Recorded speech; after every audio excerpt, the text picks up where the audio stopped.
In an editorial, The Australian itself said, quote, "Australia now has the chance to assert the strength of the nation's values by doing the decent thing by these citizens in accepting them back with a firm hand," unquote. Well, where were these values when law-abiding Australians were locked out of the country during the pandemic?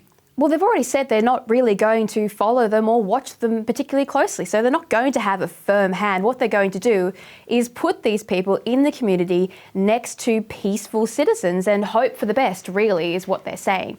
But what frustrates me is the Australian and other publications, they put all these little photographs of these poor children as the lead image and say, oh, please bring these kids home. But a reporter from Europe actually went to the camp where our Australians are being held, and she was confronted by a group of basically toddlers to small 6-year-olds who threatened to kill her for not wearing a hijab.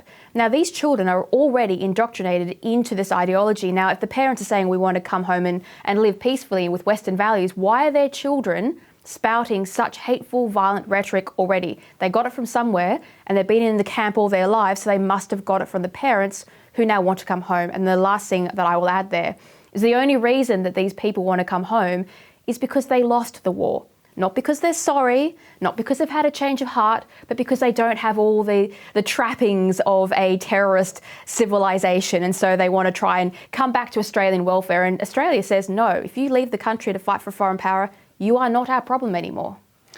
Indeed. And what's being left out of this equation is the people, the law-abiding Australians, who are faithful to Australia. Why should we have to pay the price for these people who went overseas and fought a foreign war? Anyway, let's talk about the Republic. Peter Fitzsimons has just stepped down, as you may have heard, from the chair of the Australian Republican movement. Is he admitting defeat, Alexandra? I'm so devastated. It was such a tragedy over the weekend to find out that he had decided to leave. He called himself a drum and that it was now time for a flute, which is an extremely strange way to announce your departure.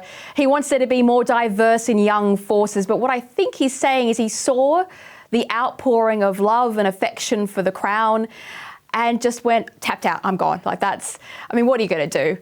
And then he said something bizarre, that he'd always envisioned that he wouldn't take it to an actual referendum. What was the point of being leader of a republic for a referendum if you have zero intention of actually carrying through? It's such a typical lefty mentality of create an enormous amount of rubble and chaos and then walk away and let somebody else clear it up. So I'm thrilled and also upset. I think we'll mourn his loss for a while. We will. He's been an endless supply of amusement, but I'm sure that will continue because he still retains his newspaper column. But speaking of who's picking up the pieces, Craig Foster, the former Socceroo, is the short odds favourite to take over the ARM.